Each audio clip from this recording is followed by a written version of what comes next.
The medieval snack obsession. Picture this. It's the Middle Ages. The year is, well, it doesn't really matter. Everything smells faintly of smoke. There's mud everywhere. And someone nearby is probably wearing a hat shaped like a bird for no reason. But tucked in between the plagues, wars, and very questionable dentistry, people were snacking. Yes, snacking. Because even if you lived in a drafty wooden hut, worked from sunrise to sundown, and only owned one pair of socks that you shared with your cousin, the human craving for something tasty between meals was still there. It's comforting to know that while our snacks now come in shiny plastic bags, medieval folks were also hunting for their version of potato chips. Of course, junk food as we know it didn't really exist back then. No vending machines, no chocolate bars, no neon-colored sour gummies that make your tongue feel like it's been electrocuted. In the Middle Ages, the word junk would probably have referred to actual junk, but people still found small bites, quick treats, and street-side nibbles that gave them little moments of joy in a hard world. And let's be honest, medieval life could be rough, like really rough. Most people were peasants who worked long hours farming other people's land, living on the edge of hunger. But even they found ways to sneak in tiny rewards, little edible boosts to keep them going. Meanwhile, the wealthy nobles were basically living the medieval version of influencer life, showing off their status through fancy feasts and delicate finger foods. Basically, snacks were about more than just filling your stomach. They were about pleasure, comfort, and occasionally showing off. So who actually snacked? Not everyone, surprisingly. Medieval eating habits were very different from ours. Instead of 3 meals a day, most people had 2. A big late morning meal dinner and the smaller evening meal supper. Anything outside those meal times was seen as slightly suspicious. Eating between meals was sometimes frowned on as gluttony, especially by religious leaders who seemed to think having fun was a dangerous hobby. But rules are rules until you get hungry. And plenty of people quietly bent them. Wealthy nobles and clergy often had collations, small snacks or light meals, especially during religious fasts when big meals weren't allowed. So yes, monks basically invented the cheap meal. Townsfolk and merchants grabbed quick bites while working or traveling, because medieval cities were exhausting and smelled like a mix of bread and horse poop.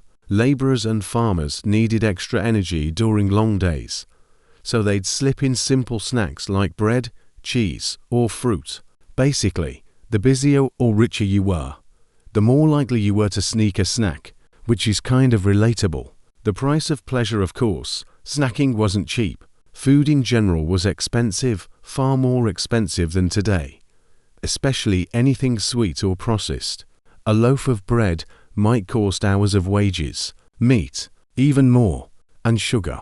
That was basically edible gold dust. So most medieval junk food was either cheap and filling like bread, porridge cakes, dried beans, things that could survive sitting in your bag for a week, or looks and fancy like spiced wafers, marzipan, or candied fruit, reserved for rich people trying to impress dinner guests. There wasn't much in between. That middle-class grab-a-snack from the fridge lifestyle just didn't exist. Most people didn't even have fridges, or kitchens, or privacy. Honestly, it's amazing they found time to eat at all. The church had opinions, of course. It wouldn't be medieval history without the church weighing in on everything, and snacking was no exception. Religious leaders often warned against eating outside of meals, calling it a temptation of the flesh, which sounds dramatic. But back then, everything was a temptation of the flesh. During Lent and other fasting periods, eating between meals was strictly forbidden for many. But humans being humans, people found loopholes. Monks developed the collation, a kind of permitted light refreshment, usually bread and ale, to keep their energy up during long prayer sessions. So yes, medieval monks were quietly inventing snack breaks centuries before office workers did. Meanwhile, nobles got away with it entirely because, well, they were nobles. If you had gold-threaded sleeves and your own personal lute player, nobody was going to stop you from eating candied almonds at 10 a.m. A very local snack scene. Something else to remember. Most medieval people lived their entire lives within a few miles of home, so snacking was super local. Whatever you could grow, bake, dry, smoke, or buy from your neighbors was what you had. That meant fresh fruit in the summer, dried fruit in the winter, bread, or grain-based snacks almost year-round, nuts. If you were lucky enough to have trees nearby, dairy bits like cheese or curds. If your family had animals, tiny meat pies or sausages.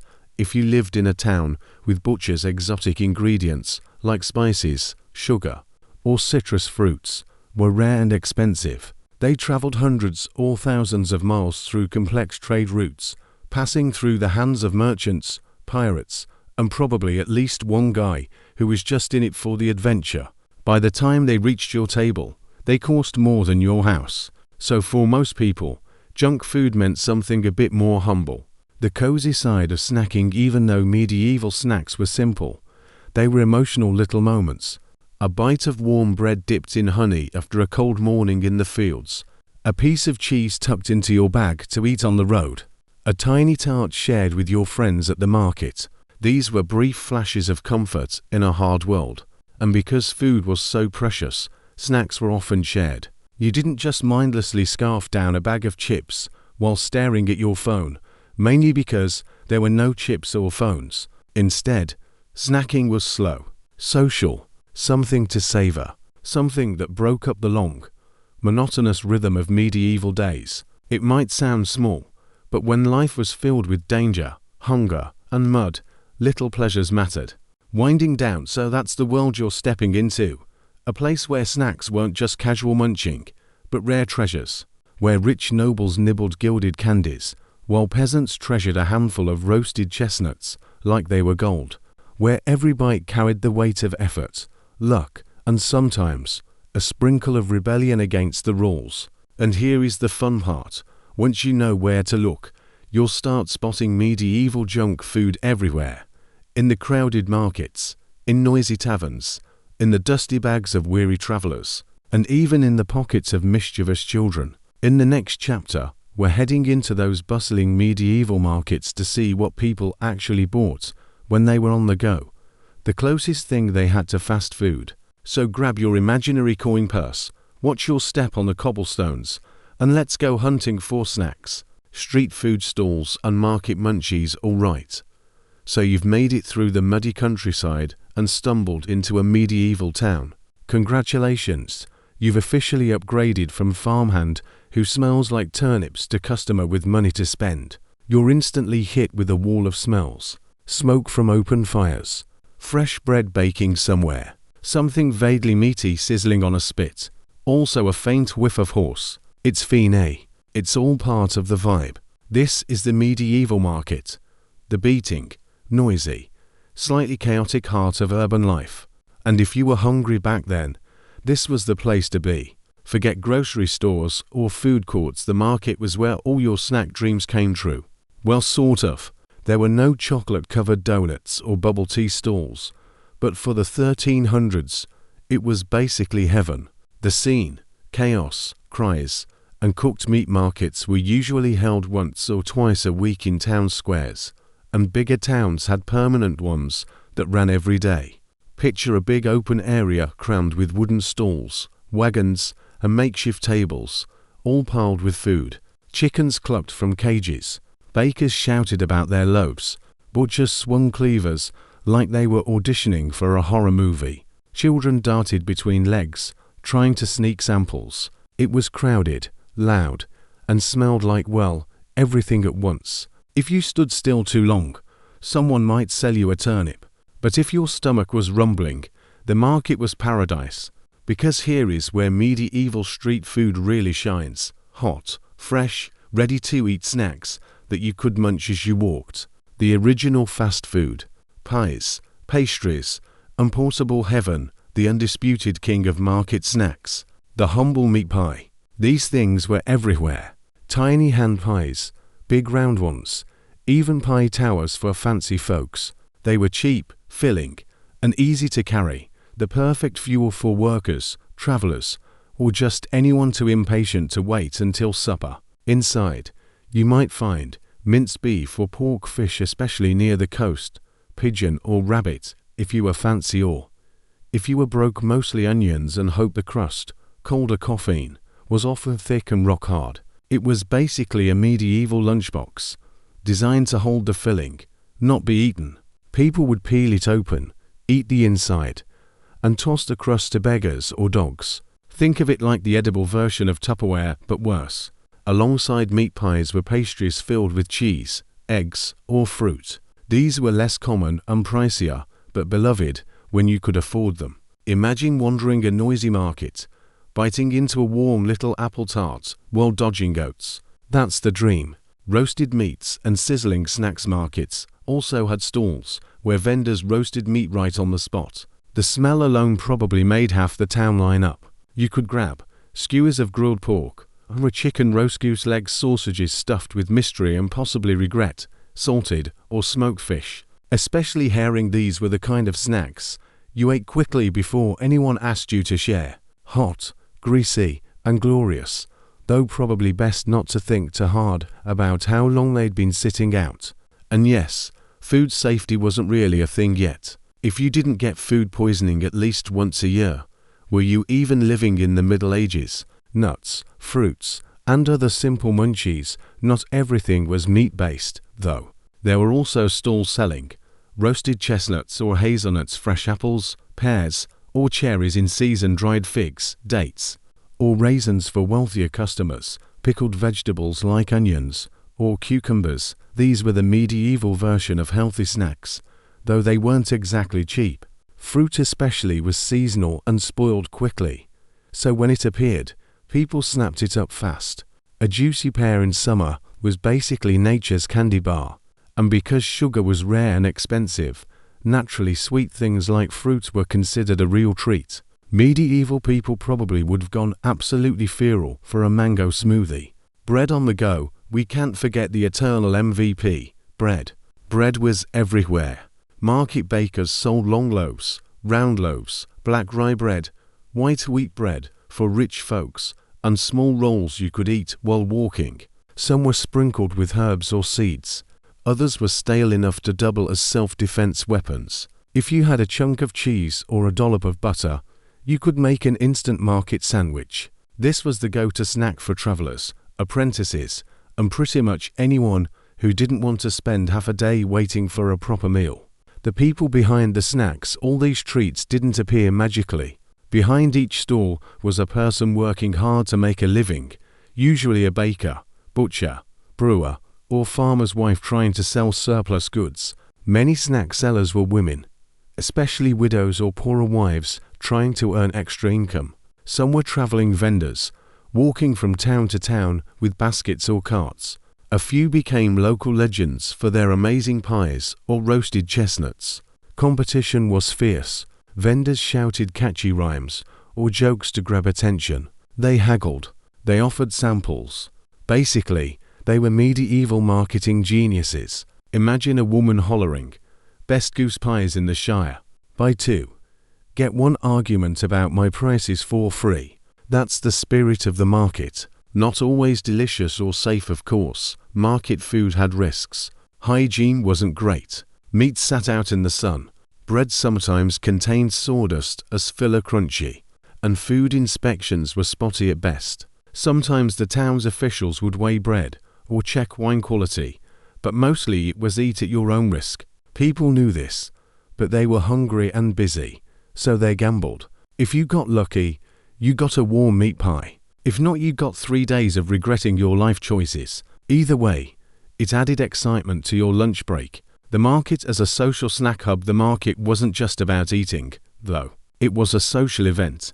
Friends met up, news spread, gossip flew faster than arrows. Eating at the market meant you got to people watch, chat, and show off whatever shiny thing you just bought. Even if your snack was just a crust of bread, it felt special because of the lively atmosphere around you. It was noisy, chaotic, and a little gross, but also full of energy. Like the world's messiest food festival.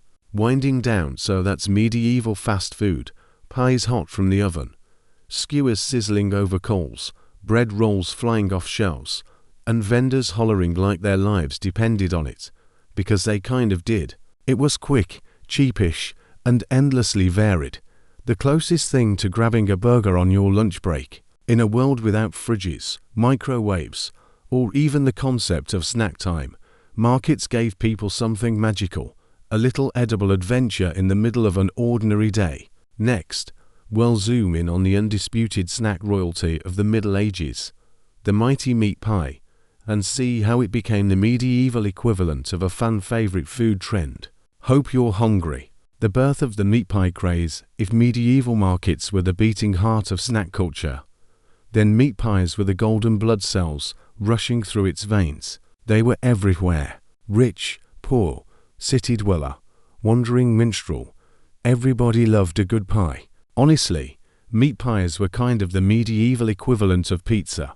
Affordable sort of, portable, endlessly customizable, and just comforting enough to make you forget that your bed was made of straw and despair. Where it all began, pies weren't exactly a new idea in the Middle Ages. The ancient Romans were already stuffing meat into dough long before medieval folks picked up the habit. But in medieval Europe, the concept really exploded. Early on, these weren't the flaky, buttery pastry pies you might imagine. The medieval version was, let's say, more structural. The crust wasn't soft and golden. It was a tough, rock-like shell called a coffin, yes, spelled like coffin, which is charming, and it served the same purpose, to entomb whatever was inside. But that crust had a genius purpose. It kept the filling safe. No plates, no problem. The crust was your plate, bowl, and lunchbox all in one. It could survive long travel, hot ovens, and possibly mild sword attacks. Some coffins were so tough you could probably use them as medieval frisbees. What went inside the best part of meat pies was the filling. This is where creativity and social class really showed. For the poor, minced pork scraps, chicken offcuts, lard, onions, leeks, or even just mashed peas. Basically, whatever was lying around and not actively trying to crawl away. For townsfolk and travellers, diced beef or mutton with herbs, sometimes mixed with dried fruit or eggs. Enough to feel rich without actually being rich. For the nobility, pigeon, swan, venison, eel, spiced veal, or a horrifying combo of all of them at once. Some pies were designed to impress guests. They'd bake whole birds inside, so when you cut it open, surprise, feathers. They also loved mixing sweet and savory, which sounds weird, but was extremely on brand from medieval cooking. Cinnamon beef pie, totally normal. Chicken and raisins, party food.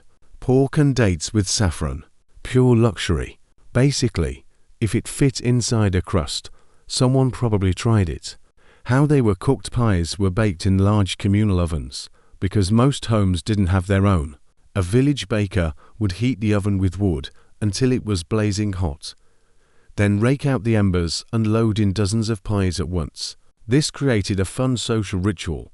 You'd make your own pie at home, carry it through the village, and hope the baker didn't mix yours up with your neighbor's pigeon. Surprise.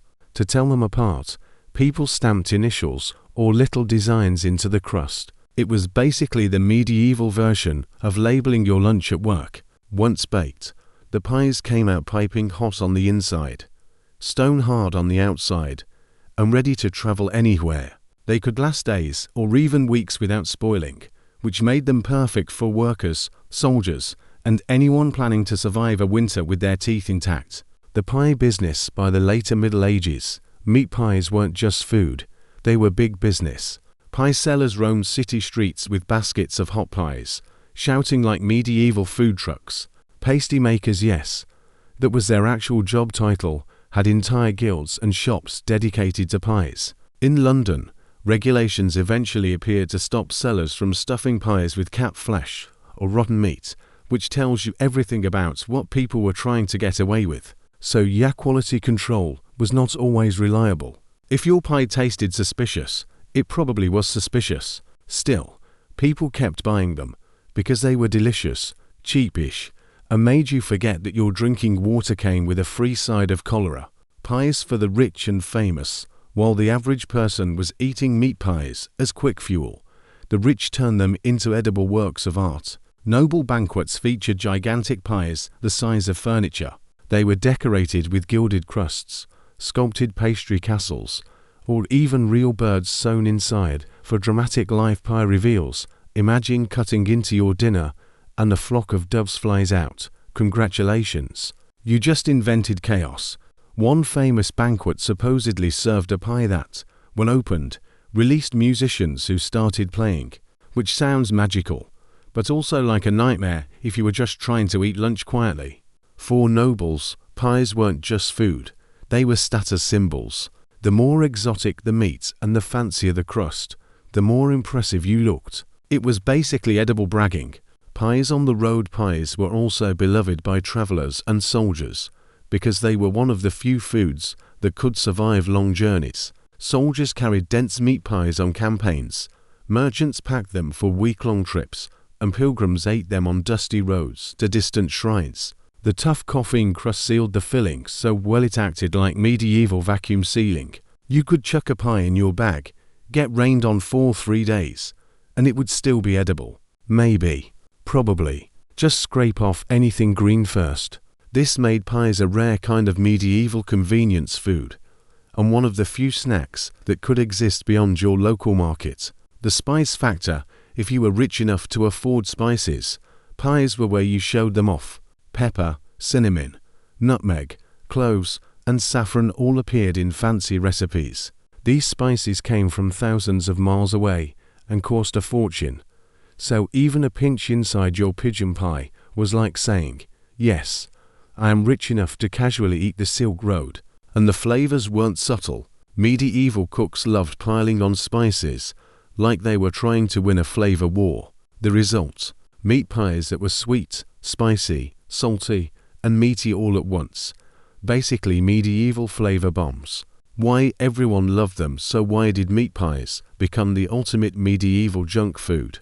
Because they checked every box. Portable, you could carry them anywhere. Durable, they didn't spoil quickly. Filling, packed with protein and fat. Customizable, any meat, veggie, or weird experiment could go inside. Delicious, well, usually, depending on the cook and the meat and the century, they were comfort food in a cold, dangerous world. A warm, savory hug wrapped in a crust hard enough to survive small battles. No wonder they became a medieval obsession. Winding down, so there you have it. The mighty medieval meat pie, part snack, part survival tool, part edible sculpture. Whether you were a muddy farmhand or a jewel-covered lord, nothing hit the spot like a hot, spicy, questionably sourced pie. And they weren't just food, they were culture, they were economy, they were joy baked into a crunchy shell. In the next chapter, we'll leave the meaty world behind for a bit and peek into something even rarer, the sugary, honey-drizzled world of medieval sweets. Because even in a world of mud, swords, and suspicious pigeons, people still had a sweet tooth. Fried, roasted, and ready to munch. Picture this: you're wandering through a bustling medieval market square. There's mud on your boots, goats in the road, and someone is loudly yelling about turnips. Your coin pouch jingles with a few hard-earned pennies, and your stomach is growling like a castle guard dog. You're not here for boring bread or yesterday's cabbage stew. No, you want something quick, hot, and wildly unnecessary. Basically, the medieval version of grabbing fries after school.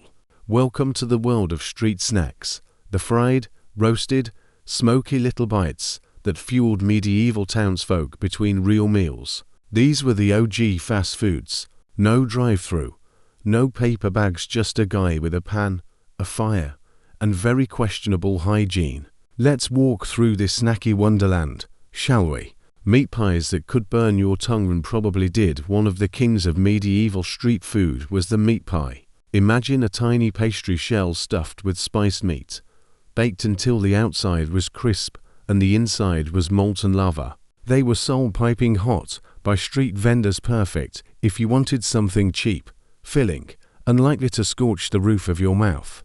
They weren't giant pies like you see today. These were hand-sized, snacky things, but they packed a punch. A meat pie gave you protein, fat, carbs, and probably a bit of mystery. What kind of meat? Don't ask too many questions. Pies also doubled as early takeaway food.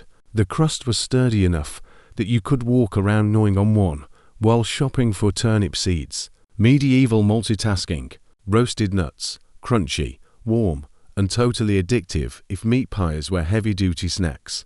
Roasted nuts were the grab-and-go option. Vendors would roast chestnuts, hazelnuts, or almonds over hot coals until they were golden and fragrant. The smell alone could lure people across the market square like cartoon characters floating toward a pie on a windowsill. Chestnuts were especially popular in winter. Imagine walking through a cold, muddy street, hands freezing, and suddenly a warm paper cone, parchment cone of roasted chestnuts appears. Instant happiness, instant finger warmth, instant medieval snack magic. Plus, nuts were one of the few medieval snacks that were actually kind of healthy. Not that anyone cared. They were just crunchy and delicious. Wafers, the medieval cookie that snuck into everything next on our snack tour. Wafers. These were thin, crispy cookies made from a simple batter of flour, eggs, and sugar or honey, cooked between patterned metal irons. Think waffle cone, but flatter and fancier. Wafers were a hit because they were easy to carry, quick to eat, and downright addictive. They were often sold near churches or at fairs, which made sense. After sitting through a 3-hour sermon in Latin, you probably needed a snack to keep you from collapsing. And here is the funny part. Nobles loved wafers too. After huge feasts, they'd serve delicate little wafers alongside spiced wine to help close the stomach. Translation: they were so stuffed with roast peacock that only a crispy cookie could save them. Fritters, medieval fried dough bliss. Oh yes, fritters, the closest thing medieval people had to donuts, and they were glorious. A fritter was basically a ball of dough tossed into hot oil until golden and crispy, then drizzled with honey or sprinkled with sugar if you were feeling fancy. Sometimes they even stuffed them with fruit, cheese, or bits of meat, because why not combine dessert and dinner in one deep-fried ball of chaos? Fritters were messy, indulgent, and completely unnecessary, so, of course, people loved them. They were a favorite at fairs and festivals, where you could wander around with sticky fingers and zero regrets. Pure joy, pure grease, pure medieval junk food spirit. Fried fish, the original fast food Friday, because many medieval people avoided meat on religious fasting days. Fried fish became a go-to snack. Street vendors would dredge small fish in flour or breadcrumbs and fry them until crisp, quick, hot, and salty. Basically fish sticks, but older and more judgmental. Fried fish was especially common in port towns and cities near rivers. Sailors, dock workers, and anyone with a few coins could grab a hot bite before heading back to work. It was cheap, protein-packed, and most importantly delicious. Bonus, you could eat it with your hands. Medieval napkins were not really a thing, so everyone just kind of wiped their fingers on their tunics and moved on with their lives. Skewered meats, street kebab, medieval style. Some vendors sold small chunks of meat roasted on skewers over open fires. These were like medieval kebabs, simple, smoky, and packed with flavor, seasoned with salt, herbs, or the occasional sprinkle of expensive pepper. They were the kind of snack that could make you forget how much your feet hurt from standing all day. Skewers were perfect for eating while walking around the market. They also avoided the mystery stew problem. You could actually see what you were eating, unless it was something weird like hedgehog. Yes, that happens sometimes. No, we're not thinking about it. Who ate all this stuff? Street snacks were for town folk, travelers, and anyone with a few spare coins. Peasants living in rural villages didn't get them often, unless they came to town for a festival. But for city people, merchants, apprentices, servants, these snacks were lifesavers. Cooking at home took time, firewood, and effort. Grabbing a hot fritter on the way to work was faster and tastier, and less likely to involve accidentally burning down your house. Even nobles secretly loved street snacks. There are stories of wealthy folks sneaking out to buy fritters or wafers from common vendors, probably while wearing a cloak so no one would recognize them. Royal midnight snack runs are timeless. Apparently, spices, smoke, and street food charm. Street food wasn't just about flavor, it was about smell. Medieval towns were full of less than delightful aromas: open sewers, animal pens, general human existence. So the smell of roasting meat or frying dough was like a magical perfume. It drew people in. It made the market feel alive. Vendors loved to show off, too. They'd fry things right in front of customers, clattering pans and tossing sparks, like medieval chefs on a cooking show. You could hear, see, and smell your snack being made. That was half the fun. The soul of snacking. These street snacks weren't just food, they were moments of happiness. A quick break from endless work. A warm, tasty pause in the middle of a noisy, crowded world. They didn't come in colorful wrappers or get delivered by drones. They came from soot-covered pans and calloused hands, served hot and eaten fast. But to the people of the Middle Ages, they were magic. Honestly, they still sound pretty good. Snacks for the rich, fancy food with zero purpose. Okay. So we've spent some time wandering the muddy market streets, dodging goats, and snacking on fritters with the townsfolk. But now, let's step behind the castle gates. Here, the air smells less like smoke and more like perfume and political anxiety. The people are wearing silk instead of scratchy wool. And the food, oh boy, it's about to get unnecessarily fancy. Because if there's one thing rich medieval nobles loved, it was food that had absolutely no reason to exist except to show off how rich they were. And yes, that totally counts as junk food, because just like modern rich people buying gold-covered ice cream, medieval nobles weren't eating to survive. They were eating to flex. So grab your imaginary crown, because it's snack time in the land of absurd luxury. Sugar, sugar, and more sugar. If you wanted to be fancy in the Middle Ages, you needed sugar, and a lot of it. Sugar was imported from faraway places and cost more than some people made in a month. It was a full-blown status symbol, so nobles sprinkled it on everything: fruits, nuts, pastries, even meat. Yes, sugary meat. We're just pretending that's fine. They also created elaborate sugar sculptures called subtleties. These weren't just desserts, they were edible art. Imagine a life-size sugar castle with tiny sugar knights, or a sugar swan that looked more majestic than any real bird. That's what nobles had on their dinner tables just to prove they could. And after everyone admired the sugar masterpiece, they smashed it and ate it. Because nothing screams "I have too much money" like destroying your art for dessert. Candied fruits and spiced nuts. While peasants were chewing on plain apples, nobles were eating candied fruits, real fruit boiled in syrup, until they were sweet, sticky little jewels. Figs, dates, oranges, even rose petals sometimes got the candy treatment. They also loved spiced nuts, almonds or walnuts roasted in honey, dusted with cinnamon or ginger, basically medieval trail mix. If your hiking trail was lined with velvet carpets and gold goblets, these were the kind of snacks served between courses at fancy feasts. Not because anyone was hungry, but because the noble stomach apparently required constant entertainment. Tiny pastries that took hours to make. Another rich person favorite: miniature pastries. These weren't like the rough and ready street pies. These were delicate little baked masterpieces stuffed with almond paste, spices, or exotic dried fruits.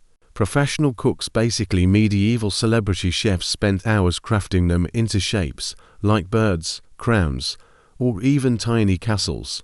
Because why serve a normal pie when you could serve a pie shaped like your actual house? Did they taste better than a simple honey fritter from the street market? Probably not, but they definitely looked fancier. And that was the whole point. Meat for show, not for eating at grand feasts. Nobles didn't just eat food, they displayed it like art. Sometimes they even served roasted animals that had been redressed in their feathers or fur for decoration. Yes, it's weird. Yes, everyone politely pretended it was normal. There are stories of peacocks being cooked and then presented at the table with their colorful feathers reattached, standing tall like they were still alive. No one needed to eat peacock. It was tough and not very tasty, but it looked fabulous. And that's what mattered. Rich snacks weren't about flavor or practicality. They were about saying, I can afford to waste food, wafers, wine, and digestive drama even after stuffing themselves with 10 courses. Nobles found room for snacks at the end. The classic finale was wafers and spiced wine. The idea was that a thin crispy wafer would close the stomach and help with digestion. Whether that worked or not, highly doubtful. Still, it was a tradition. Picture an overstuffed noble leaning back in a chair, groaning dramatically, and then daintily nibbling a wafer like it's going to fix the chaos inside their belly. Honestly, relatable. The more pointless, the better. The thing about rich medieval snacks is that they weren't about taste, nutrition, or even hunger. They were about status. A peasant eating fried dough was just trying to feel joy for 5 minutes. A noble eating a sugar swan was trying to say, I have so much wealth that I can eat an actual bird made entirely of sugar while wearing a hat worth more than your house. It was performance snacking, theatre on a plate, culinary bragging rights. Did they even enjoy it? Here is the funny thing. A lot of these rich snacks probably didn't taste amazing. Medieval cooking loved heavy spices, rosewater, and weird sweet meat combos. Some dishes were more like perfume than food. But enjoyment wasn't the goal. Showing off was. If your guests were impressed or mildly horrified, you'd done your job. So even though peasants dreamed about tasting rich food, there's a good chance the rich were secretly dreaming about something simple and actually tasty, like a hot meat pie from a street vendor. The rich people snack mood. So, to sum up, noble snacks were elaborate, overspiced, oversweetened, and over the top. They didn't fill you up. They didn't make sense, and they definitely weren't practical, but they sparkled, they wowed, and they screamed important. Basically, the medieval equivalent of buying a diamond-encrusted cupcake. And honestly, if you spent your whole life trapped in a castle dealing with politics, plague, and distant cousins plotting to overthrow you, you'd probably want a sparkly snack too. Drinks as snacks, ale, mead, and other sippable calories. Okay, so we've had the fritters. We've had the sugar swans. We've had the roast peacock who came back to the table looking suspiciously alive. But what about when medieval people wanted something to drink instead of something to chew? Because here is the thing. Liquid snacks were totally a thing in the Middle Ages. People didn't just drink to quench their thirst. They drank for energy. They drank for fun. And sometimes, they drank because the water was basically playing bacterial roulette. And honestly, a lot of these drinks were closer to food than drinks. They were thick, sweet, filling, and full of calories. Basically the medieval version of a milkshake, except your milkshake is warm, fermented, and served by a guy named Wilfred who hasn't washed his hands since Easter. Let's sip our way through medieval snack drinks. Ale. The medieval smoothie sort of. If you were a normal, everyday medieval person, your go-to drink wasn't water. It was ale. And not just party time ale, everyday ale, also called small ale. Small ale was a low-alcohol, lightly fermented grain drink. Think beer's weaker, bubblier little cousin. It had just enough alcohol to kill off germs, but not enough to get you dancing on tables unless you drank it all day, which, to be fair, some people did. But here is the key.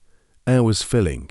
It was made from grains like barley or oats, so it had calories. For people doing heavy labor, it was basically drinkable bread. A snack in a mug.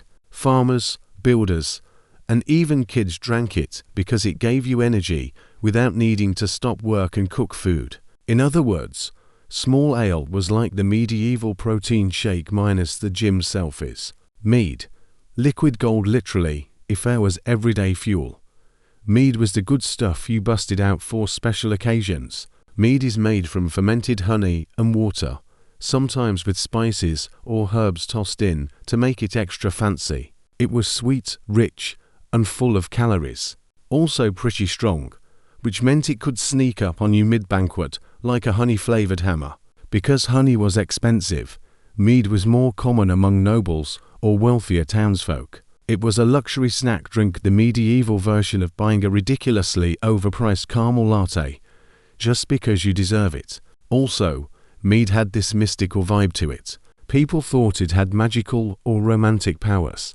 There's even a theory that the word honeymoon comes from newlyweds drinking mead for a month to make sure they start their new family successfully. So yes, mead was sweet, sparkly, and full of weird expectations. Very on brand for rich medieval snacks. Spiced wine, dessert in a cup. Another rich person favorite was spiced wine, also called hippocras. It was basically wine mixed with sugar, cinnamon, ginger, and whatever expensive spices were lying around. Imagine mulled wine, but sweeter and fancier.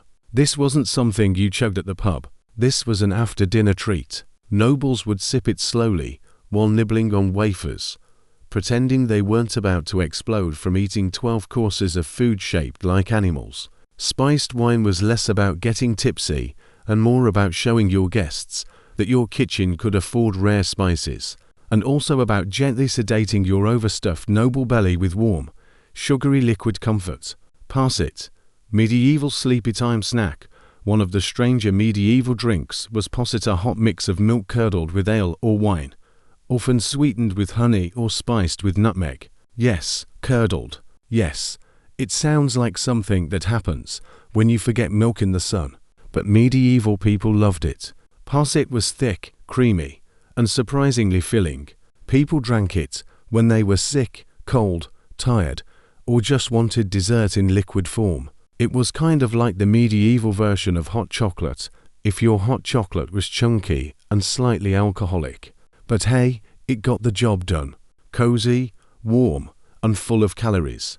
Posset was pure bedtime snack energy. Drinking was safer than water. A big reason people leaned on drinkable snacks is that water was risky.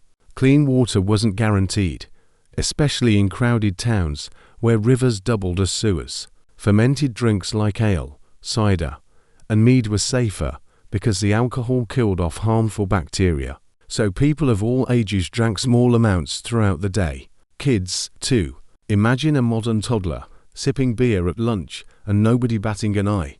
This constant low-level sipping meant people were always topping up on calories. It wasn't binge drinking, it was background drinking, like always having a smoothie on your desk, except it's mildly alcoholic and brewed in a wooden barrel. Cider and perry, fruit in fizzy form in apple-growing regions.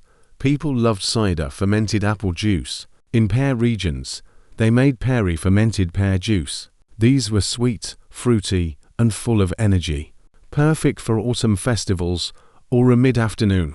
Feel my legs from ploughing fields break. Because they were made from fruit, cider and perry were also considered a bit fancier than ale. Sort of the craft beverage of the medieval world. Your average farmer might have cider at harvest time, while nobles could afford it more often, especially if it was heavily spiced and served in fancy goblets. Either way, these drinks were like fruit snacks in a cup with a bonus buzz. Drinks as snacks. Totally normal. The thing to remember is that medieval people didn't divide food and drink strictly as we do. If it had calories, it counted as food, liquid or not. Ale fueled your workday. Mead fueled your party. Spiced wine fueled your post-feast recovery. And posset fueled your sleepy, snuggly bedtime. Drinks were snacks. Snacks were drinks. The lines were blurry, and honestly, nobody cared as long as it tasted good and didn't kill them. The cozy sippable life. So while we might think of snacks as crunchy chips or chocolate bars, medieval folks often reached for a mug. It was warm, comforting, and gave you the same little burst of joy. Sometimes even more, because when the world outside is cold, muddy, and full of goats, a cozy sip of mead can feel like magic. So raise your imaginary tankard and take a big medieval-style gulp. You've just had your snack in liquid form. Medieval street snacks and festival foods. Picture this. You're wandering through a bustling medieval town square. The air smells like wood smoke, farm animals, and is that fried dough. Believe it or not, medieval Europe actually had its own version of street food.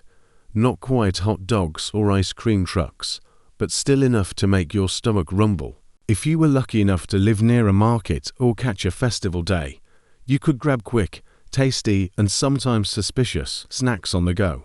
And for a world where most meals were eaten at home, this was pretty exciting. Think of it like the Middle Ages version of going out for fast food, except with more mud and fewer health inspectors. The buzz of market day markets were the beating heart of medieval towns. Every week, sometimes twice a week, the main square would transform into a chaotic buffet. Farmers showed up with baskets of eggs, fresh vegetables, cheeses, and sometimes live chickens that tried to escape down the street. Fishmongers yelled about their fresh or freshish catch. Bakers hawked warm loaves straight from the oven. And weaving through the crowds were the snack sellers, the unsung heroes of medieval street cuisine. They sold quick bites you could eat with your hands, while you bartered for onions or dodged a runaway pig. These were the medieval versions of food trucks, except they were more like food baskets, carried around by people yelling things like, "Hot pies. Get your hot pies." Meat pies, the OG handheld snack, the most iconic medieval street snack, was probably the meat pie. These were small, savory pastries filled with minced meat, onions, herbs, and sometimes dried fruit for a hint of sweetness. The crust wasn't always meant to be eaten. Sometimes it was just a tough shell to keep the filling safe until you got home. But plenty of people chomped down the whole thing anyway. Meat pies were cheap, portable, and filling. Imagine biting into a warm pie or a long morning of selling cabbages. Pure medieval comfort food. There were even pie sellers who specialized in certain types, like venison pies for the wealthy or humble pork pies for everyone else. They were basically the fast food burgers of their day minus the drive-through. Fritters, pancakes, and fried treats. If you had a sweet tooth, you might go for a fritter. These were little blobs of dough or fruit dipped in batter and fried in oil or animal fat until golden and crisp. Vendors would dust them with sugar if they had it rare and expensive, or drizzle them with honey. Fritters were especially popular during festivals, when people threw their usual diets out the window and ate like there was no tomorrow. There were also thin pancakes made from eggs and milk, cooked on hot stones and eaten with honey or fruit. They were like crepes, if crepes were made over an open fire while a juggler performed nearby. Nuts, seeds, and roasted goodies. Not all snacks were fried or wrapped in pastry. Some sellers offered roasted chestnuts, hazelnuts, or almonds, easy to carry and great for nibbling as you wandered the market. Roasted peas and broad beans were another popular crunchy snack. They were cheap, high in protein, and lasted 4 ages, which made them ideal for long days of shopping or standing around gossiping about the local lord's terrible haircut. Salted or spiced nuts were especially prized during fairs and religious festivals. If someone handed you a cone of warm, roasted almonds at a medieval carnival, you knew it was a good day. Cheesy bites and dairy snacks. Cheese was another go-to snack. Hard cheeses like cheddar-style varieties or aged goat cheeses were sold in chunks small enough to eat on the spot. People might nibble them with a crust of bread or some pickled vegetables. Soft cheeses were trickier to carry around, but sometimes appeared at festivals in pastries or pies. Picture walking through a crowded fairground, holding a flaky cheese tart, while someone tries to race a pig in the background. Medieval life was chaotic, and honestly, kind of fun. Drinking on the go, of course. No street food scene is complete without drinks. Medieval markets had plenty, though they weren't exactly soda stands. The most common on-the-go drink was ale, a weak, low-alcohol beer that was safer than the often dodgy water. People carried small wooden mugs or leather flasks and would stop at tavern stalls to get them filled. There were also spiced wines, ciders, and even honey-based drinks like mead, especially during big festivals. Basically, if you wanted a beverage, you could find one and probably end up a little tipsy by the time you bought your turnips. Festival feasts, snack paradise. If regular market days were snack central, then festivals were the all-you-can-eat buffet. Religious holidays, harvest fairs, and royal celebrations all meant giant street parties full of food stalls. Whole pigs or oxen were roasted on spits. There were stands selling sweetmeats, candied nuts and fruit, sugar-coated almonds, gingerbread made with honey and spices, and steaming meat stews ladled into bowls made of bread. Musicians played, jugglers tossed knives, and everyone walked around eating with their hands. For people who normally lived on simple bread and pottage, this was like stepping into a food dream. You might spend your only coin on a meat skewer or a honey cake, and it was worth it. The risky side of street food now.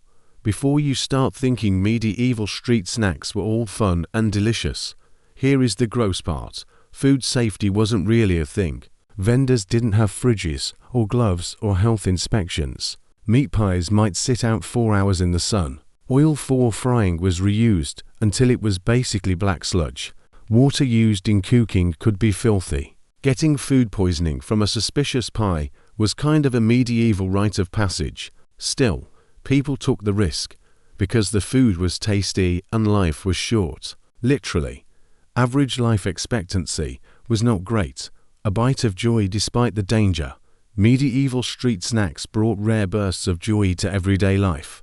They were quick, tasty, and social, something to share while laughing with neighbors or watching a wandering minstrel juggle flaming torches. For peasants who usually ate at home, buying a warm meat pie at the market was a tiny luxury.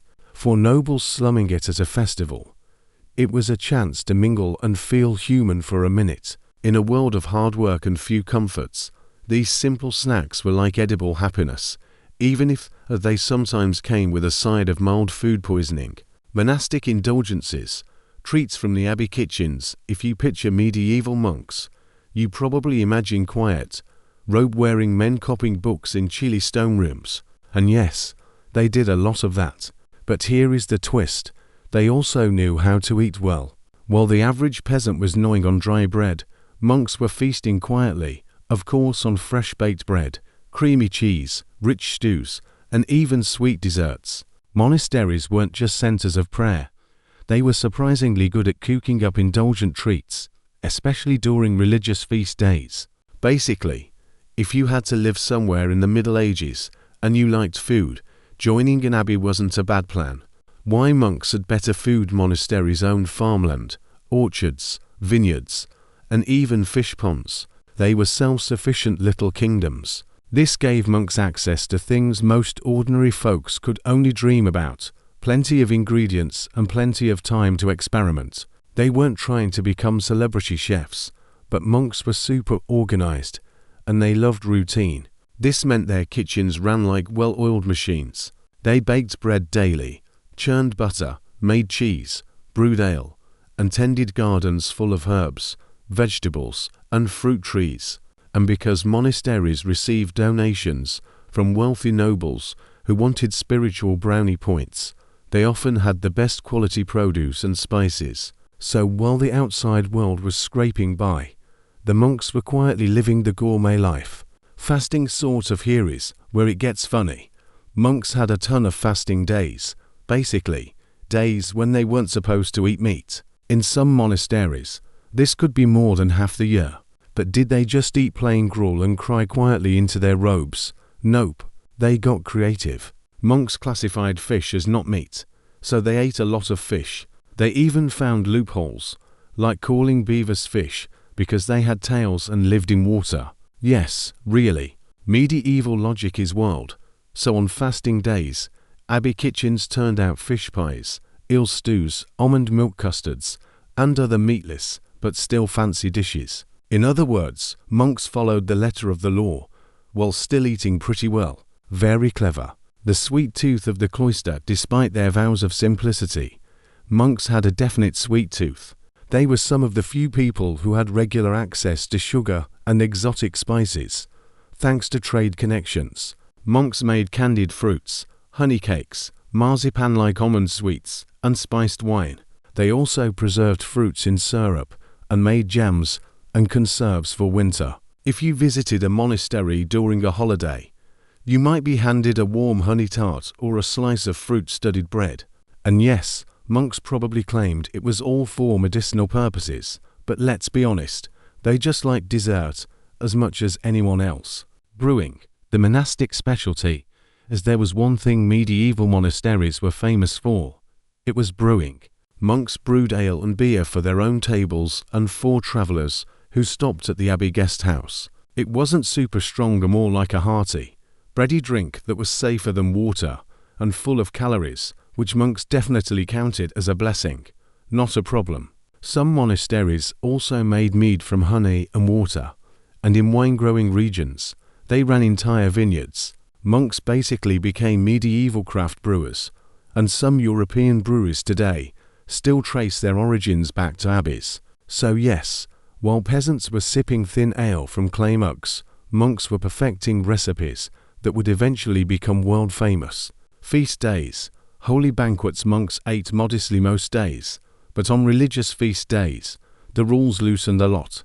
These were the times when the abbey kitchens went all out. Tables would groan under roasted meats when allowed, creamy custards, nut-filled pastries, and spice breads. Think of it as the medieval version of a holiday dinner, but with way more chanting beforehand.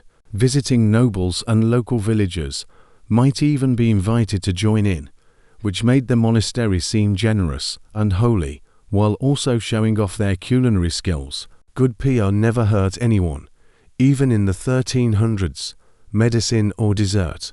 Why not? Both monks were also the closest thing to doctors in many places, and they used food as part of their medicine. This gave them an excuse to make sweet herbal syrups, spice cordials, and honey tonics, all for health, of course. Did Brother Thomas have a sore throat? Better give him a spoonful of that rose petal honey syrup, and maybe a little almond tart to go with it. For morale. It's hard to say how effective their remedies were, but they definitely tasted better than what most peasants got, which was usually a prayer and a damp rag. Feeding the poor and themselves. To be fair, monasteries weren't totally selfish about their food. They were expected to feed the hungry, and most had daily alms-giving kitchens where the poor could get bread or soup. Of course, the monks' own meals were usually much fancier than the charity food, but it did mean that monasteries became community hubs where people could get help during hard times and maybe sneak a peek at what the lucky brothers were eating behind those stone walls. The quiet luxury of monastic life. So, while peasants trudged through muddy fields dreaming of cheese, monks were inside warm kitchens, kneading dough and sipping spiced ale. They might not have lived in luxury by noble standards, but compared to the average medieval diet, monastic food was downright heavenly. It's almost funny. Monks were supposed to live humble, disciplined lives, but their commitment to order and quality turned their abbeys into some of the best-run kitchens in medieval Europe. And hey, if you're going to spend your days in quiet prayer, you might as well do it with a belly full of honey cakes. Feasting like kings. The over-the-top world of royal banquets. If medieval peasants ever caught a glimpse of a royal banquet, they probably thought they'd accidentally walked into heaven. Picture it. Candlelight glittering off golden goblets, tables sagging under the weight of food, minstrels strumming lutes in the corner, and nobles wearing clothes that cost more than a village. Royal feasts weren't just about eating, they were about showing off. If you were a king or queen, you didn't throw a party to fill bellies. You threw it to prove you were rich, powerful, and possibly just a little bit unhinged. So buckle up. We're about to peek behind the castle doors and see what it was like to feast like a medieval monarch. Feasts as power displays in the Middle Ages. Everything was about rank and appearances, and food was no exception. A royal banquet was basically a medieval flex, a way to impress your guests and remind them who was boss. Hosting a huge feast told everyone that you had enough land to feed hundreds of people, enough wealth to buy rare ingredients, enough servants to make it all happen without collapsing from exhaustion. And trust me, these events could be massive. Some lasted days, with dozens of courses and hundreds of guests crammed into echoing great halls decorated with banners, tapestries, and the occasional stuffed peacock for the vibes. The Grand Hall and the fancy rules. The feast took place in the Great Hall, the castle's main showpiece room. Picture long wooden tables arranged in rows, with the royal family sitting on a raised platform at the top. Everyone knew exactly where they were allowed to sit. The closer to the monarch, the higher your status. If you were stuck near the back with the draft blowing on your ankles, well, better luck next time. Feasts had strict etiquette too. Guests had to wash their hands before eating very advanced, honestly, and were expected to behave like polite nobles, not hungry wolves. No shoveling food into your mouth, no licking the knife, and definitely no starting sword fights over the last chicken leg. Mountains of meat. So, what did they actually eat? In short, meat. So much meat: roasted venison, wild boar, beef, mutton, rabbits, geese, swans, peacocks, and even tiny songbirds were piled onto giant platters. The kitchen might spit roast an entire ox, or bake a pie the size of a wagon wheel. Sometimes they'd even cook fantasy dishes, like a roasted peacock sewn back into its brightly colored skin with the feathers reattached, just for dramatic effect. It probably tasted like dry chicken, but who cared? It looked awesome. Fish dishes also appeared, especially on religious feast days when meat wasn't allowed.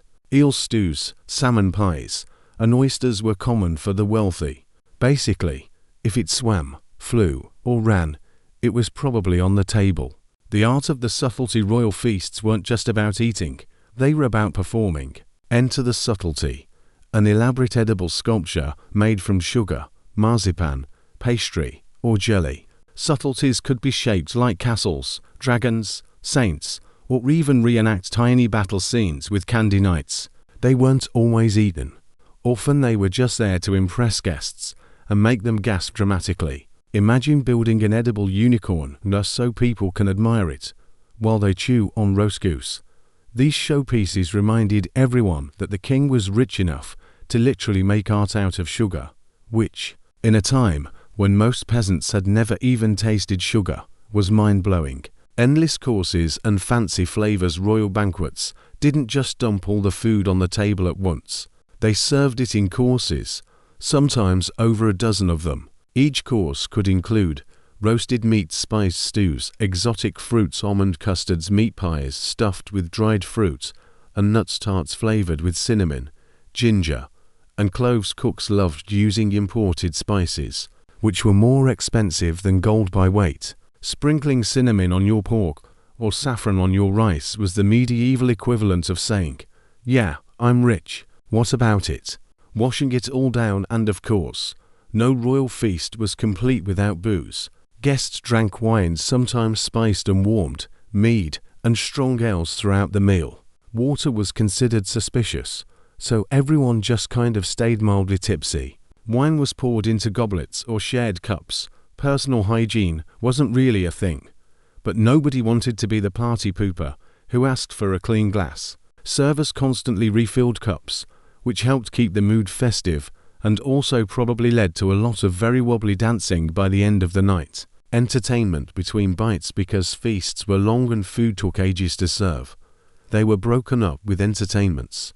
Between courses, guests might watch jugglers, listen to minstrels, laugh at jesters, or see acrobats doing flips while balancing on wine barrels. Sometimes there were full-blown theatrical plays acted out in the hall. Basically, a royal feast was like dinner, a concert, and a circus all rolled into one, just with more roasted swans. The aftermath: by the end, the hall would be littered with bones, breadcrumbs, fruit peels, and half-empty cups. Servants had to clean up the chaos, while the nobles staggered off to bed or to plot political schemes in the corridors. Leftover food wasn't wasted, though. The royal household often gave it to servants or distributed it to the poor waiting outside the castle gates, which made the monarch look generous and saved space in the pantry. Win-win. A world apart. Royal feasts were completely removed from ordinary medieval life. While peasants might have a small piece of meat a few times a year, nobles were biting into roast peacocks just because they could. It was food a spectacle, big, loud, and gloriously over the top. For the nobility, feasting wasn't about hunger. It was about power, theater, and proving you could afford to spend a fortune on cinnamon just to make your rice smell fancy. Strange medieval food customs and table manners. Okay, let's be honest, when you picture medieval dining, you probably imagine a chaotic free-for-all. Nobles tearing into turkey legs, peasants slurping straight from bowls, and someone in the corner juggling a loaf of bread. And you wouldn't be completely wrong. But here is the thing, Medieval people actually had a lot of rules about how to behave at the table. Some of these rules make sense. Others are downright weird. Either way, dining in the Middle Ages came with its own set of customs, dos and don'ts, and please don't wipe your greasy hands on the dog kind of advice. Let's pull up a wooden stool and learn the fine art of not embarrassing yourself at a medieval meal. First, wash those hands seriously. One surprisingly sensible rule came before eating even started. Everyone had to wash their hands. Servants would bring around basins of water and towels, and you were expected to scrub those mitts. It wasn't because they understood germs, they didn't, but because clean hands were a sign of good manners. No one wanted to be the guy passing around bread rolls with muddy fingernails. Honestly, it's one of the few medieval habits that would totally pass modern health inspection. The case of the missing forks. If you sit down at a medieval table looking for a fork, you'll be waiting a long time. Forks weren't really used in most of Europe until much later. Instead, people ate with their fingers, spoons, and knives they brought from home. Yes, guests were expected to carry their own knife to dinner, which sounds terrifying, but was totally normal. You used it to cut your meat, spear bits of food, and maybe to casually remind your enemies not to insult you. People were actually quite skilled at finger eating. The trick was to use only the first 3 fingers of your right hand.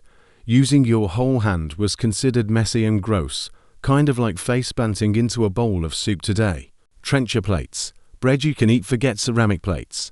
Medieval diners used something called a trencher, a thick slab of stale bread that doubled as a plate. Food was piled on top of the trencher, which soaked up all the sauces and juices. When you finished eating, you could eat the trencher itself, soggy gravy bread, or give it to the servants or the poor waiting outside.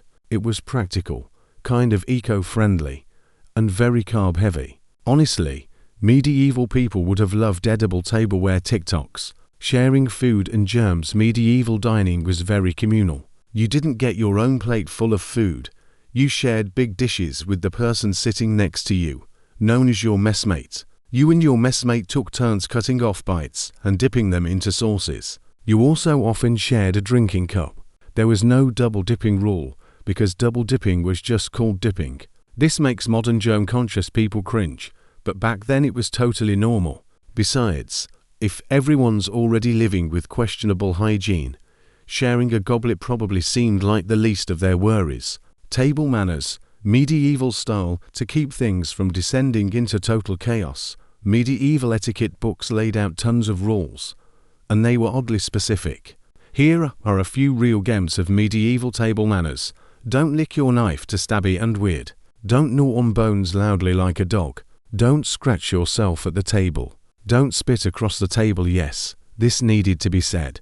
Don't pick your teeth with your eating knife. Also, if you sneezed, turn your head away from the food. And absolutely never wipe your mouth on the tablecloth, unless you wanted to get side-eyed by everyone from the lord to the kitchen cat. Basically, medieval etiquette boiled down to: eat neatly, stay in your lane, and don't be gross. The order of eating. Seating order at big feasts mattered a lot. The higher your social rank, the closer you sat to the lord or king, and the better the food you got. The dishes were served in order from the high table down, so if you were stuck near the back of the hall, you might get whatever scraps were left by the time they reached you. Hope you like cold gravy. Also, nobody could start eating until the top table began. If you dared to sneak a bite early, you risk serious side-eye or worse, public shaming. Saying grace and staying quiet. Meals, especially in noble or religious households, often began and ended with prayers. You were expected to sit quietly, bow your head, and not try to sneak a bite of pie while everyone's eyes were closed. Talking during meals was allowed, but it was supposed to be polite conversation. No loud gossip or shouting. Imagine dozens of nobles whispering about politics while quietly gnawing on chicken legs. Very elegant kind of. The end of the meal. Hand washing. Round 2. When the meal was over, servants came back around with warm water and towels, so everyone could wash their sticky fingers again. There might also be spice plates or wafers and wine to finish the meal, tiny sweet biscuits, and a sip of spiced wine to freshen your mouth. Think of it as the medieval version of breath mints, but tastier. When good manners go wrong, of course, not everyone followed the rules. Chronicles from the time complain about people wiping greasy hands on their tunics, throwing bones on the floor, or getting too drunk and falling off benches. If you were really unlucky, you might get scolded by the Lord or even kicked out of the hall, which, let's be honest, is probably better than being remembered forever as that guy who sneezed into the custard. Etiquette was everything. It might sound fussy, but table manners were actually a big deal in medieval society. How you behaved while eating showed how civilized you were, or weren't.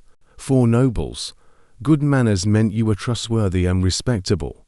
For peasants hoping to move up in the world, learning table etiquette was like learning social cheat codes. It could literally change your life. So yes, medieval people might have eaten off bread plates and shared cups, but they took it all very seriously. If you could eat politely with just 3 fingers and not spill gravy down your front, you were basically royalty material. Medieval drinks as snacks, okay. So let's be honest, medieval people didn't just snack on solid food. They also drank their snacks. Yes, you heard that right. In the Middle Ages, drinks often counted as meals. And if you think about it, that actually makes sense. If you're tired, hungry, and don't want to gnaw on another brick-like piece of black bread, why not just drink something that fills you up? Problem solved. Sort of. Back then, liquid snacks were surprisingly normal, especially because water wasn't always safe to drink. A lot of people, especially in towns, avoided plain water like it was suspicious pond juice, which, honestly, it often was. So instead of sipping water, they reached for something else, something fun, something mildly alcoholic. Let's start with the big one, ale. Medieval ale wasn't the boozy bomb you might be imagining. It was usually small ale, a very weak brew, just strong enough to kill off germs, but not strong enough to make everyone fall off their stools. Think of it like the medieval version of flavored water. If flavored water made you just a little bit giggly after 6 mugs, people drank it all the time, with breakfast, with lunch, while working, before bed. Even kids drank small ale, which sounds wild to us now, but was just totally normal then. And ale wasn't just a drink, it was food. It had calories. It was made from grains, so it was sort of like drinking your bread. Carbs, the medieval love language. Labourers who were out in the fields all day might chug ale as an energy boost, the same way someone today downs an energy drink. Except instead of neon blue chemicals, you got a warm, bubbly oat hug. Then there was mead, the drink of choice for anyone who wanted to feel fancy like they were about to go raid something with a sword. Mead was made from fermented honey, so it was sweet, rich, and kind of luxurious. It was the sort of thing you'd sip slowly while someone played a lute nearby. For peasants, mead was rare, honey was expensive, but for nobles, it was a treat. And because it was sweet and calorie heavy, mead totally counts as a snack, like a medieval liquid cupcake. Cider was also popular, especially in apple-growing regions like Normandy or parts of England. This was the drink for when you wanted something fruity and refreshing. It gave off or picnic vibes even if you were actually ankle-deep in pig mud. Cider could be mild or strong, and much like ale, people drank it during meals or between meals, and because it came from fruit, everyone could pretend it was healthy. Medieval wellness culture, basically. But here is where it gets interesting. Medieval people also made passets, which were kind of like early hot chocolate, if hot chocolate involved curdled milk and ale. Yummed posset was warm milk mixed with ale or wine, spiced with things like nutmeg, cinnamon, or ginger, and sweetened with honey or sugar, if you could get it. The alcohol curdled the milk a bit, which sounds gross, but actually created a thick, creamy texture. People drank possets as a nighttime snack, kind of like how we might have a mug of hot cocoa or warm milk before bed. Only theirs had booze. Honestly, it probably helped them sleep. so maybe they were onto something. There were also drinks called caudles, which were like posset's more elegant cousin. Caudles were warm, spiced, sweetened drinks made with wine, beer, or ale thickened with egg yolks or breadcrumbs. Rich folks loved these because they were smooth, luxurious, and totally over the top. If you were sick or recovering from something, people might serve you a caudle as a restorative. But let's be real, nobles didn't wait to be sick to have one. It was like medieval comfort food in a cup. And let's not forget wine. For the rich, wine wasn't just a dinner drink. It was an all-day affair. They'd sip it between meals, after meals, even with their snacks. Sometimes they'd spice it called hypercras, or mix it with honey to make it sweet. Basically, it was the medieval version of a fancy latte. People would walk around with a goblet of wine like it was a status symbol, which it kind of was. If you had wine, everyone knew you had money. If you had spiced wine, they knew you had a lot of money. So, why did people treat drinks like snacks? Well, partly because these drinks actually had substance. Unlike modern soft drinks, most medieval beverages were brewed, fermented, or thickened, which meant they had calories, protein, or sugar in them. They filled you up. And when you're living in a time where food could be scarce, that really mattered. A big mug of ale and a chunk of bread could easily pass as lunch. Sometimes it was lunch. Also, remember that eating habits were different. People didn't snack constantly the way we do now. You had your two main meals, dinner around midday and supper in the evening, and maybe something small in between. So having a drink as a snack fit perfectly into their day. It kept the hunger away without needing to cook anything. There was also a social side to all this sipping. Drinking was fun. Taverns, alehouses, and wine cellars were the social hubs of medieval towns. You didn't just go there to get drunk, you went to catch up on gossip, make deals, hear news, or just relax after a long day. Having a mug of something in your hand made you part of the group. It was like how people today grab coffee together. Except your medieval coffee might make you tipsy enough to sing about dragons on the way home. Even in monasteries, drinks were part of daily life. Monks brewed beer and wine, both for their own use and to sell. A mug of warm ale during a chilly morning prayer break. Very holy vibes. And because monasteries kept careful records, we know they sometimes consumed gallons of beer per person each year. Before you judge, remember, their beer was weak. Probably, of course, there were downsides. Sometimes drinks went bad, turned sour, or got contaminated. And strong drinks could definitely get people in trouble.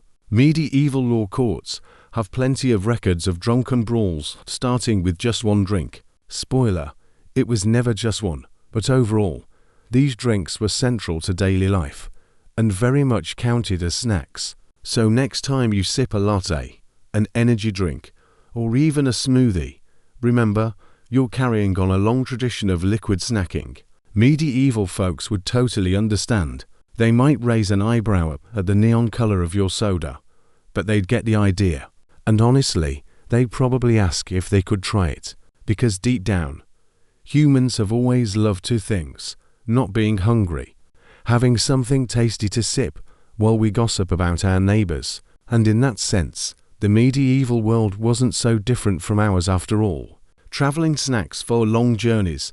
Let's imagine you're living in the Middle Ages, and you've decided to take a little trip. Maybe you're going on a pilgrimage to visit a holy shrine. Maybe you're a merchant heading to a fair.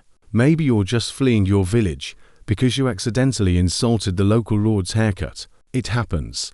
Whatever the reason, one big question pops up the moment you leave your front door. What are you going to eat on the road? There were no drive-thrus, no gas station chips, no grab-and-go sandwiches wrapped in plastic.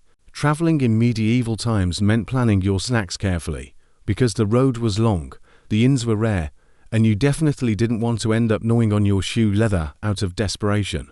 Although people did eat leather in emergencies, hopefully your trip won't be that kind of adventure. So, what made the perfect medieval travel snack? The golden rule. It had to last first, and most importantly, it couldn't spoil easily. Medieval people didn't have coolers, refrigerators, or little ice packs shaped like penguins. Once you packed something, it had to survive days or even weeks in your dusty travel bag without turning into a moldy science experiment. That's why the #1 travel food was hard bread, also known as hardtack or just travel bread. This stuff was legendary for its ability to outlive everyone who ate it. It was rock hard, dry as dust, and about as exciting as chewing on a brick. But it didn't rot, and that's what mattered. You could soak it in soup or ale to soften it, or just gnaw on it until your teeth filed for early retirement. Either way, it kept you alive, and that's a win. Another road trip essential was cheese, but not the soft, gooey kind. Nope, medieval travelers packed aged hard cheese, the sort that could survive days in a saddlebag without becoming a fuzzy science project. Cheese was high in protein and fat, so it filled you up fast. Plus, it paired perfectly with that tough bread. Imagine biting into a crumbly wedge of cheese while watching the sunset from the side of a medieval dirt road. It's almost romantic, if you ignore the blisters. Then, of course, there was dried meat. Salting and drying were the best ways to preserve meat back then. Travelers carried strips of jerky like salted beef or pork, or sometimes smoked sausage that wouldn't go bad quickly. It was salty enough to make your lips pucker, but it packed a lot of energy into a small package. Soldiers, merchants, and pilgrims all relied on it. Think of it as the medieval version of a protein bar, except it tasted like salt and determination. Nuts were another favorite. Walnuts, hazelnuts, and almonds kept well and didn't need any preparation. They were like nature's trail mix, minus the chocolate chips. Nuts gave quick energy and healthy fats. Not that medieval people knew what healthy fats were. They just knew nuts didn't kill them and tasted good. They were especially useful on pilgrimages, where you might go miles without seeing any real food. Dried fruit was also prized, especially if you could afford it. Raisins, figs, or dates were sweet, chewy, and lasted forever. They gave a burst of sugar energy and felt like a treat. For the wealthy, imported fruits like figs and dates were fancy enough to make the journey feel like less of a chore. For the poor, even just a few raisins in a pouch could brighten the day. Sometimes people carried small hand pies or pasties, but these were a gamble. Fresh pies could go bad quickly, so they were usually eaten within a day or two. Still, for short trips, a meat or veggie pie wrapped in thick pastry was basically a medieval sandwich. Handy, portable, and satisfying. If you were lucky, it wouldn't leak gravy all over your back. And let's not forget ale or cider in a flask. Water was risky, remember, so travelers often brought a small keg or skin of low-alcohol ale, cider, or a watered wine. It gave hydration, calories, and possibly a small buzz to help ignore the sore feet. Some people even mixed ground oats into their ale for extra energy. Imagine a medieval smoothie. Thick, chunky, slightly alarming. Eating on the move travel snacks weren't just about nutrition. They were about survival logistics. You had to carry everything on your back or on a pack animal, and you couldn't spend hours cooking. So meals had to be fast and fuss-free. People would often stop briefly on the side of the road to eat, or nibble as they walked. Pilgrims especially were known for just chewing as they trudged. There are even medieval drawings of travelers with little food bags hanging from their belts, like medieval fanny packs full of snacks. Very stylish. If travelers were lucky enough to find an inn or monastery, they might get a hot meal. But those stops were unpredictable, expensive, or overcrowded. So having your own stash of bread, cheese, and dried meat was like having medieval emergency rations. It meant you didn't go hungry if the inn was full, closed, or just served something suspiciously green. Group travel equals group snacks. People often traveled in groups, partly for safety, partly for company, and partly because they could share food. One person might carry bread, another cheese, another a jug of ale. Everyone got to nibble on a bit of everything. It made the journey more pleasant and less lonely. After all, nothing builds friendship like breaking teeth on hard bread together. On pilgrimages, groups would sometimes sing songs or tell stories as they shared food on the road. Imagine sitting around a campfire, passing around cheese and dried figs while someone strums a lute. Very road trip movie, medieval edition.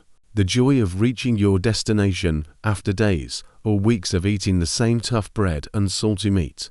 Arriving somewhere with fresh, hot food must have felt like reaching paradise. Imagine walking into a bustling town and smelling pies, fresh bread, or roast meat after days of road snacks. Your taste buds would probably cry with joy. That's part of why travelers wrote so fondly about feast days and markets. They broke up the monotony of road rations. So, while medieval travel might sound grim, their road snacks were kind of genius. They were lightweight, long-lasting, and surprisingly balanced.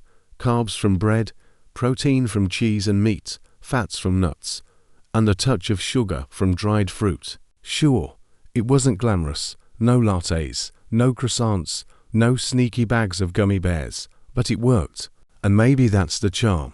There's something comforting about knowing people centuries ago also worried about packing snacks before a trip. Humans have always been snack planners at heart, so next time you grab a granola bar before heading out, think of your medieval ancestors strapping a chunk of cheese to their belt and saying, "Right then, let's go." How kids snacked in the Middle Ages. Okay, let's take a break from all the adults drinking ale like it's water and gnawing on rock-hard bread and talk about the little ones. What did kids snack on in the Middle Ages? Spoiler, they weren't sneaking bags of chips or gummy bears. No one was running around with chocolate smudged on their face or slurping neon slushies. But medieval kids did get snacks. And when they did, it was a big deal. A rare, sweet, glorious moment in a world full of chores, mud, and being told not to touch sharp objects. So, what counted as a snack for a medieval kid? The classic treat. Honey. If medieval childhood had a mascot, it would be honey. Sugar was rare and expensive, so honey was the main sweetener in everyday life. It was used in cooking, drinks, medicine, and, for lucky kids, as a special treat. Sometimes parents or older siblings showing off would give kids a piece of bread drizzled with honey. It was sticky, sweet, and probably ended up all over their faces. But that just made it better.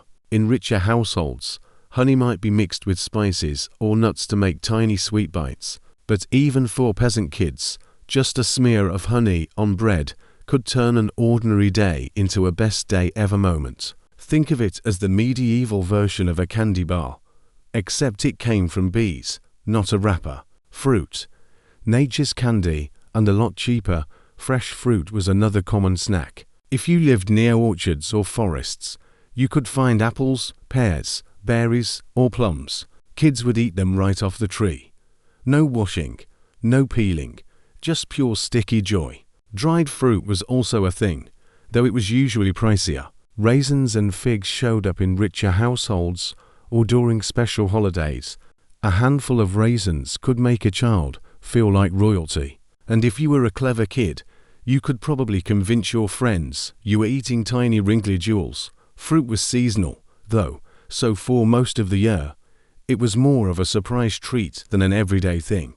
In winter, kids were more likely to nibble on dried apples or whatever had survived in the cellar.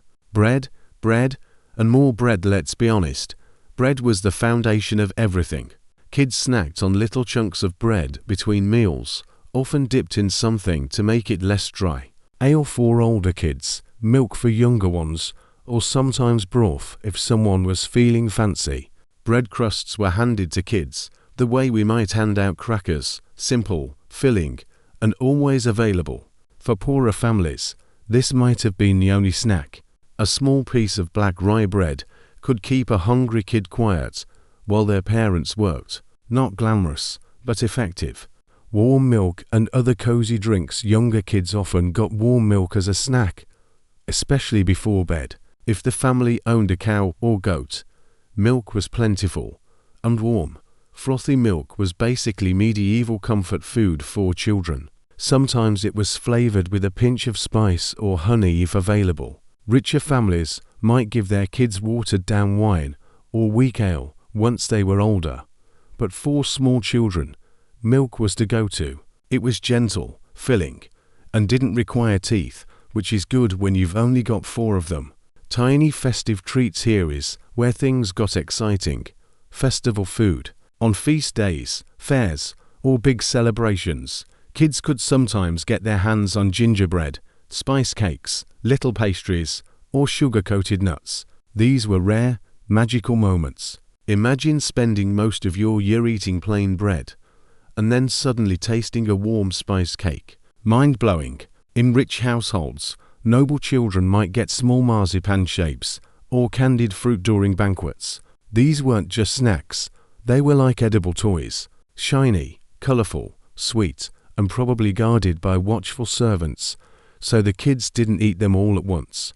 Poor kids at village fairs might be given simple pancakes fried in fat, or nuts roasted in honey. It wasn't much, but it tasted like joy. You can almost picture a grubby little medieval kid clutching a sticky nut cluster like it's a treasure.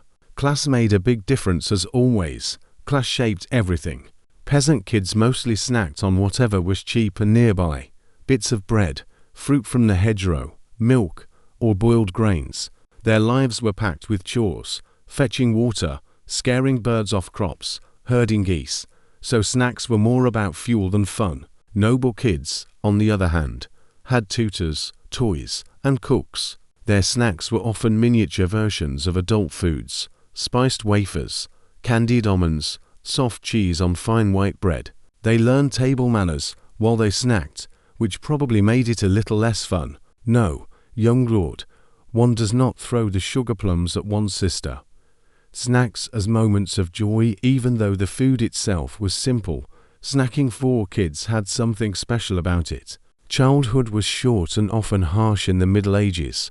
Kids were expected to start working young and behave like small adults. So those small moments, a chunk of honey bread, a warm cup of milk, a stolen apple, were little sparks of happiness in their day. You can imagine a tired shepherd boy sitting on a hillside watching sheep, quietly chewing a piece of cheese and humming to himself, or a group of village kids running wild at a festival, their pockets full of raisins and their mouths full of giggles. Snacks didn't just fill bellies, they gave kids a taste of sweetness in a world that could be tough. So while medieval kids didn't have snack aisles or cartoon mascots selling sugar bombs, they had their own kind of treats, humble, homemade, and often shared. And maybe that made them even better. Because whether it's a 14th century honey crust or a 21st century chocolate chip cookie, a good snack always does the same thing. It makes childhood feel just a little more magical. When snacks went bad, literally, alright, time for some real talk. Up until now, we've been floating through this dreamy world of medieval snacks. Honey cakes, meat pies, roasted nuts, spiced drinks. Sounds kinda cozy, right? But here is the thing, not every medieval snack was a good idea. In fact, sometimes they were downright dangerous, because in the Middle Ages, food safety was, well, not really a thing. There were no fridges, no best before dates, and definitely no food inspectors poking around with clipboards. If your snack smelled weird, you either took a cautious nibble and hoped for the best, or you fed it to the dog and watched what happened. Poor dog. So, let's open the slightly suspicious lid on what happened when medieval snacks went bad. The big problem. Spoilage. The number one enemy of medieval snacks was spoilage. Most foods had to be eaten quickly or preserved somehow. Meat, milk, and fish could rot fast, especially in warm weather. There were no ice boxes, so unless you salted, smoked, or dried your food, it was basically a ticking stink bomb. Even bread could go moldy within days. Markets were full of tempting pies, cheeses, and cooked meats, but there was no guarantee how fresh they were. Some food sellers got creative with disguises, heavily spicing meat to cover up bad smells, or pouring rich sauces on top to hide sourness. If your stew smells like cinnamon and despair, maybe don't eat it. And sometimes, people just didn't notice. Spoiled food could sneak its way into snacks easily, especially if it was chopped up, baked in a crust, or floating in thick broth. Out of sight, out of mind, and straight into your digestive system. The result? Food poisoning. Eating spoiled snacks often led to what medieval people called a disturbance of the humors, which is a polite way of saying violent food poisoning. People would get cramps, vomiting, fevers, or the flux, which is the medieval way of saying everything is coming out of everywhere. Doctors didn't know about bacteria yet, so they blamed bad air, imbalanced humors, or even evil spirits hiding in the food.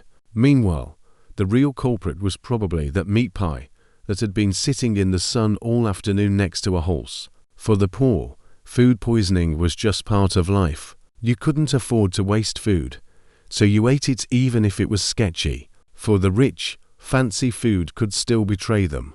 Banquets sometimes ended with multiple guests mysteriously taking ill. Imagine going to a royal feast and leaving with a complimentary case of salmonella. So glamorous. The street food gamble. Street food was especially risky. Vendors sold hot pies, fried fish, roasted meat, and pastries from open-air stalls. These snacks were cheap and quick, but you had no idea how long they'd been sitting out or what they'd been cooked in. Oil was reused until it turned black. Meat might have been reheated 3 times. And flies, well, flies loved medieval markets. City records even complained about it. In London, officials occasionally inspected food stalls, usually after someone got sick, and found spoiled fish, stinking meat, and moldy bread being sold to the public. Sometimes the bad food was burned in front of everyone as a warning. Sometimes the seller was fined. Sometimes they just quietly set up shop again the next day. Risky business. Basically, grabbing a quick medieval snack was like playing food roulette. Maybe delicious, maybe disaster. Sketchy preservatives and tricks. Some food sellers even tried to fake freshness. Meat might be rubbed with ashes to darken the color, or soaked in vinegar to kill the smell. Bread could be made with chalk or ground bone to make it look whiter, but very fancy. Very unhealthy. Milk could be watered down. Beer and wine were sometimes mixed with weird herbs, or even poisonous additives to stretch them out. None of this was good for you. But hey, it made the food look slightly less like it was plotting your death. The hygiene problem. And then there was the simple problem of dirt. Medieval kitchens weren't spotless stainless steel wonderlands. They were smoky, cluttered, and full of animals. Dogs, cats, chickens, and sometimes even pigs wandered around inside homes. Rats were everywhere. Flies too. Food was often left sitting out uncovered. So even if the food itself wasn't spoiled, it could easily be contaminated by, well, medieval life. Imagine trying to enjoy your almond pastry while a goose waddles through the kitchen. It owns the place. Also, people didn't always wash their hands. That's all I'll say about that. Sometimes it was deadly most of the time. Bad snacks just made people feel awful for a few days, but occasionally they were deadly, especially if the food carried toxic molds or deadly bacteria. Spoiled fish was particularly dangerous, and eating it could cause severe poisoning. Grains infected with ergot, a toxic fungus, sometimes made people hallucinate, have seizures, or even die. This happened enough that some historians think ergot poisoning may have sparked witchcraft panics, villagers eating moldy rye bread, and then seeing demons. To be fair, that would definitely ruin your lunch. How they tried to avoid it, people weren't totally clueless, though. They did try to avoid bad snacks when they could. They used lots of spices to help preserve and disguise food. They salted, smoked, dried, or pickled things to make them last longer. They smelled and tasted cautiously. Markets sometimes had officials called aleconers, or tasters, who tested bread, beer, and meat for quality, though how much that helped is questionable. And of course, people developed iron stomachs from a lifetime of exposure. Medieval immune systems were basically forged in the fires of sketchy market stalls. Snack wisdom. Beer beware. So what's the big lesson here? In the Middle Ages, grabbing a snack wasn't just about taste. It was about trust. You had to trust the baker, the brewer, the cheesemaker, or the fishmonger. If they cut corners, your lunch might fight back. It makes you realize How lucky we are to live in a world with expiration dates, refrigeration, and health inspectors who don't let chickens wander through the kitchen most of the time. So next time you toss out something because it's one day past its best before date, just imagine a medieval person looking at you like you're royalty. They would have eaten that, mold and all, and probably said, "A bit tangy." The crumbly legacy of medieval junk food. So here we are, at the end of our crumb-covered, honey-sticky, slightly mouldy journey through medieval snacks. We've nibbled on sugar-coated almonds, sipped spiced wine, crunched roasted peas, and survived suspicious meat pies that probably had trust issues. But before we say goodbye to our medieval snack friends, let's ask one last question.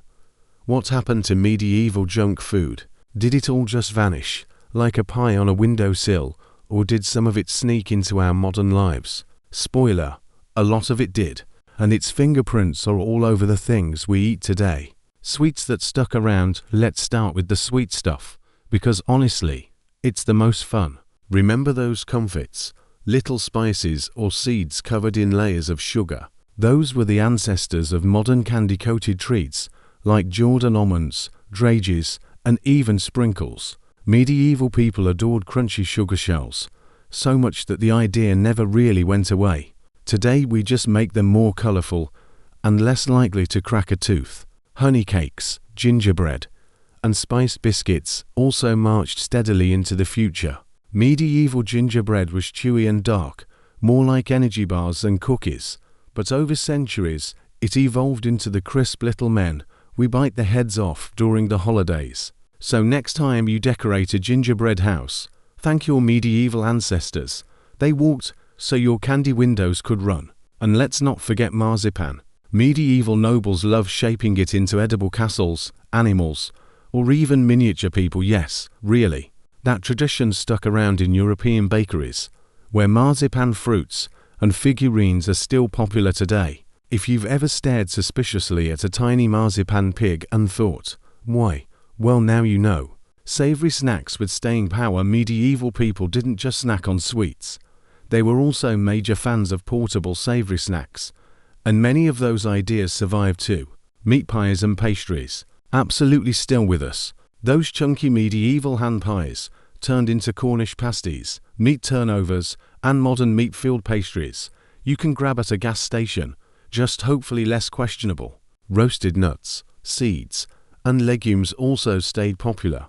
Medieval street sellers pushed hot chestnuts, almonds, and peas, and today they've just been replaced by paper cones of roasted peanuts at ball games. Even the humble cheese snack has a long lineage. Medieval folks nibbled cheese with bread or fruit, especially aged, firm cheeses that kept well. Today, well, cheese boards, cheese sticks, cheese on everything. The tradition lives on. Humanity has never not wanted cheese. Drinks that survive the centuries. Medieval people loved to wash down their snacks with drinks that were often just as fancy as the food. And surprisingly, some of those beverages are still around, or at least have modern cousins. Spiced wine called hippocras was the go-to party drink in the Middle Ages. Wine simmered with cinnamon, ginger, sugar, and cloves, like a medieval mulled wine. It's still around today as mulled wine or wine at Christmas markets. Ale and beer were everyday staples, and while brewing has changed a lot, the idea of grabbing a drink and a snack with friends has basically been the same for 1,000 years. Though modern pubs probably have fewer chickens wandering around the floor. Hopefully. Even almond milk has made a comeback. Medieval cooks used almond milk in fancy dishes, and now it's back on supermarket shelves like it's brand new. It's not. It's just having its second millennium of fame. Snack culture was born. The most important legacy of all might be this. The whole idea of snacking as something fun and social started to take shape from the medieval era. Before that, food was mostly about survival, eat enough to work, and that's it. But in the Middle Ages, especially in cities and courts, food began to be about pleasure too. People hosted banquets with snack tables, handed out sweets at weddings, gave candies as gifts, and bought hot treats from street stalls just because they felt like it. that shifter food as enjoyment, not just fuel, is basically the root of modern snack culture. Every bag of chips, every box of cookies, every late-night fridge raid owes a tiny crumb of gratitude to medieval snackers who paved the way. From crusty past to modern snack aisles, of course, medieval junk food has been cleaned up and industrialized over time. We have refrigeration, preservatives, mass production, and food safety rules. No more chalk bread or mystery meat pies usually, but look closely, and the medieval DNA is still there. That festival pretzel. Medieval. The meat pie at the football game. Medieval. The gingerbread house you build in December. Very medieval. We might have fancier packaging and fewer rats in the kitchen, but we're still chasing the same thing they were. Something tasty to nibble on when you're a little bit hungry and a little bit bored. The final bite. So what's the big takeaway from our snack time travel? Maybe it's this. Medieval junk food was messy, risky, creative, and full of surprises, kind of like the Middle Ages themselves. It wasn't always safe, it wasn't always fresh, but it was fun, and it gave people a moment of sweetness or comfort in a hard world. And honestly, that's what snacks are still about. So next time you grab a donut or unwrap a candy bar, imagine some medieval baker smiling down from the past, probably covered in flour, holding a tray of questionable gingerbread, whispering, "Enjoy, but maybe don't ask what's in it."